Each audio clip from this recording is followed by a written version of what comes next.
புதுச்சேரி முதலியார்பேட்டையில் நடந்த பாஜக செயல் வீரர்கள் கூட்டத்தில் தேசிய அமைப்பு பொதுச் செயலாளர் சந்தோஷ் ஜி ஆங்கிலத்தில் பேசியதை தமிழில் மொழிபெயர்த்த எம்எல்ஏ அசோக் தவறாக கூறியதால் குறுக்கிட்டு அதனை திருத்திய சந்தோஷ் ஜி தனக்கு தமிழ் புரியும் என்றும் தான் தமிழ் பேசினால் மற்றவர்களுக்கு புரியாது என்பதால் ஆங்கிலத்தில் பேசுவதாகவும் கூறினார். ஒரு காலத்திலே பாரதிய ஜனதா கட்சியிலே பஞ்சாயத்திலே போட்டியிடுவதற்கு கூட இங்கே நமக்கு அன்றைய தினம் சக்தி இல்லாமல் இருந்தது. ஆனால் இன்று நம்முடைய கட்சிக்கு இப்பொழுது 6 சட்டமன்ற உறுப்பினர்கள் நாம் ஜெயித்திருக்கிறோம். 3 சட்டமன்ற உறுப்பினர்கள் நமக்கு ஆதரவு தெரிவித்திருக்கிறார்கள்.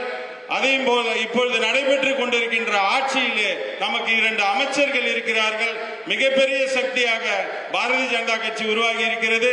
நமக்கு இப்பொழுது ராஜ்யசபா எம்பி இங்கே வீற்றிருக்கிறார். நம்முடைய ஜூன் 4ஆம் தேதி நம்முடைய லோக்சபா எம்பியும் இங்கிருந்தே நாம் ஜெயித்து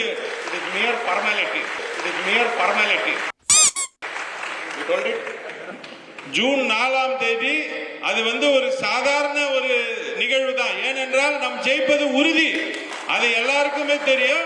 ஜூன் 19ஆம் தேதி நம்முடைய அமைச்சரவை ஜூன் 19ஆம் தேதி ஏப்ரல் 19ஆம் தேதி தேர்தல்.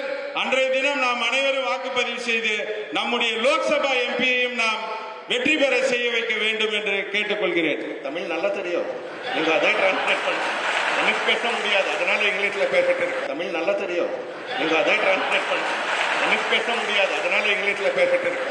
நீங்க என்ன பேசுறீங்க நான் சொல்றேங்க. அவர் ஜூன் 19 சொன்னாங்க. ஜூன் 19க்கு பாராளுமன்ற மெம்பர் இல்ல, சென்ட்ரல் கேபினெட்ல ஒரு மினிஸ்டர் இருக்குவாங்க.